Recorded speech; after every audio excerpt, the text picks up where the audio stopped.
All characters and events in this story are entirely fictional. Any resemblance to actual persons, living or dead, is purely coincidental. This content is created for entertainment purposes only. Viewer discretion is advised. No harm or offense is intended toward any individual or group. This content may include AI-generated visuals, voices, or elements. This story is an original work. The first error meant nothing. The second was coincidence. By the third, something began to count.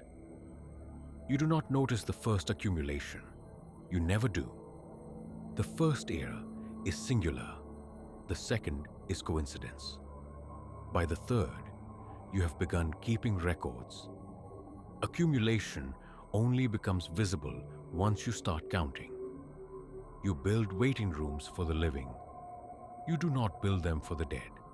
They gather anyway.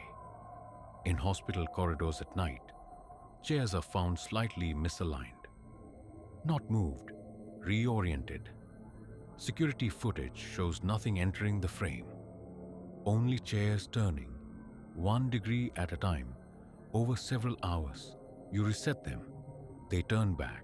Morgue technicians report temperature variance, bodies cooling in waves rather than lines, clusters forming. 3 bodies cool instantly after weeks. 7 refuse for days. You map the data. The pattern resembles a cue. This disturbs you more than the anomalies themselves. The unfinished dead begin using shared language, not names, not prayers, procedural terms, pending, deferred, incorrect orientation. You dismiss this as projection. You are wrong in a way that will soon require staffing adjustments. The woman who measures is now busy, too busy. She moves from site to site, performing corrections, not rights. Adjustments made after damage has begun. She no longer completes rituals.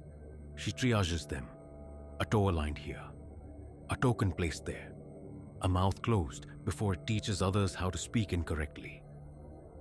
She sleeps in 90-minute intervals. She dreams of lines that do not move. It begins in mirrors. Reflections lag, not in time, in completion. A person leaves the room.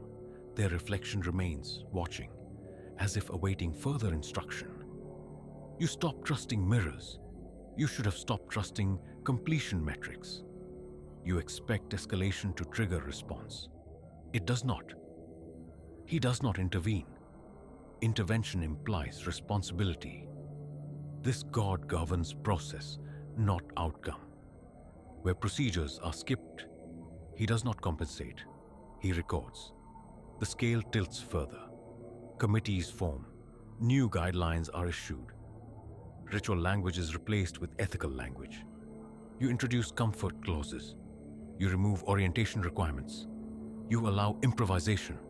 The backlog doubles. This surprises you. It should not have.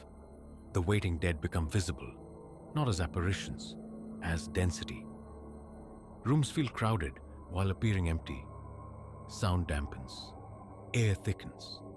Children complain of too many people standing still. Animals refuse doorways. Urban planners report pedestrian congestion with no bodies present. You name this phenomenon. Naming makes you feel effective.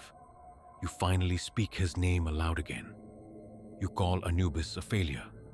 You accuse him of neglect, of cruelty, of silence. Silence is not absence. Silence is confirmation that the process is still running. You now understand the problem. Not fully, but enough to panic correctly. The dead are not rising. They are stacking. Every incorrect rite adds weight. Every shortcut adds pressure. Eventually, the threshold will stop flexing. When it does, nothing crosses. Not souls, not gods, only backlog. You can still pretend this is isolated.